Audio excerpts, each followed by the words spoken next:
ग्रहों की जो स्थिति है, वो जो सामने हमारे सामने हो रहा है और सब कुछ बिगड़ने का जो अंदेशा है, वो वही हो रहा है जो एंटीसिपेटेड है। एस्ट्रोलॉजिकली ग्रहों और नक्षत्रों की स्थिति के अनुसार ये बिल्कुल एंटीसिपेटेड है कि ये एक्सीलरेशन होना है और भारतवर्ष को शायद फूड क्राइसिस का सामना करना है आने वाले वक़्त में।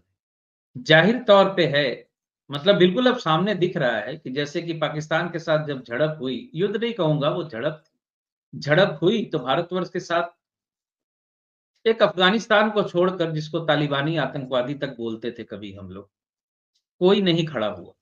तो विदेश नीति में वैसे ही हम फेल नज़र आ रहे हैं। जो ब्लाइंड समर्थक है वो तो नहीं मानेंगे, हमारी बात सुन के गुस्सा होते हैं वो। लेकिन सच्चाई तो जानना ज़रूरी है ना आपको।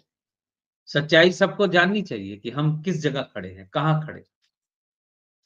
अगर ईरान जैसा पुराना दोस्त हमसे छिटकता है, वो चीन के समर्थन में चला जाता है, तो आने वाले वक़्त में हमारी स्थिति एशिया में और कमज़ोर होगी।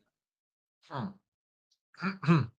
अमेरिका के साथ जिसने भी दोस्ती की, अमेरिका ने आज तक बख्शा नहीं किसी को। हम एशिया में जहाँ रहते हैं, हमने आस-पड़ोस के देशों के साथ बिगाड़ के हम सिर्फ़ अमेरिका के भरोसे तो हम नहीं एशिया में मजबूत हो सकते। कहीं न कहीं हमारी हमारी गलती हो रही है, हमें रेट्रोस्पेक्शन करना चाहिए। अपने आप को इंट्रोस्पेक्ट करना चाहिए, सोचना चाहिए।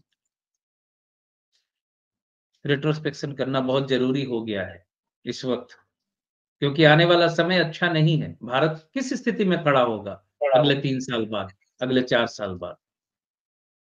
पर जो फुल चीन तो स्केल सर पर सर चीन तो एक के बाद एक सही कदम उठाता जा रहा है। उसके सामने तो ट्रंप भी झुक गया, बाकी दुनिया झुक रही है, यूरोप झुक रहा है। अब पाकिस्तान उसके पूरे कब्जे में है और बाकी देश भी कब्जे में है, हमारे पड़ोसी सारे कब्जे में है। अफगानिस्तान उसके कब्जे में आ गया सीपैक के चक्कर में। अब ईरान भी आ गया पूरा का पूरा। तो हमने तो हज़ारों करोड़ लगाए थे चाबहार में, वही पानी में गए सर। हम कर क्या रहे हैं सर? तो मैं एक चीन बॉडी की कुंडली लैंग्वेज क्या की कहती है? चीन की कुंडली क्या कहती है? अल्टीमेटली वो कैसे सही स्टेप लेता चला जा रहा है और दुनिया में कोई उसके खिलाफ बोलने की हिम्मत नहीं कर पा रहा सर। नहीं, चीन की तो कुंडली नहीं है मेरे पास। मैं आपको एक बात बता रहा हूँ, बॉडी लैंग्वेज को अगर आप ख़्याल करें, जी, जी, जी। पिछले 10 वर्षों से मैं 10 वर्षों की ही बात करूँ अगर, चीन के राष्ट्रपति को कभी आपने देखा ऐसे मुट्ठी हवा में लहरा रहा? हुँ, चीन के राष्ट्रपति को आप बात करते हुए भी ज़्यादा नहीं देखेंगे।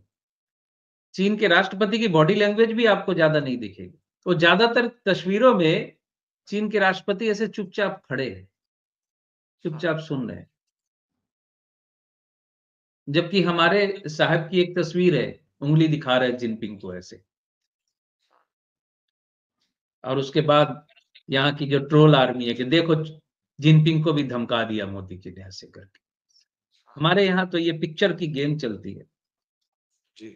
चीन बोलता कुछ नहीं है। चीन सब कुछ चुपचाप करता है और इतनी शांत स्ट्रैटेजी है उनकी कि वो जो बना रहे हैं उसकी भी घोषणा नहीं करते और जो बनाने वाले हैं, जो सोच के रखा है उसकी भी घोषणा नहीं करते। वो सब कुछ चुपचाप करते हैं।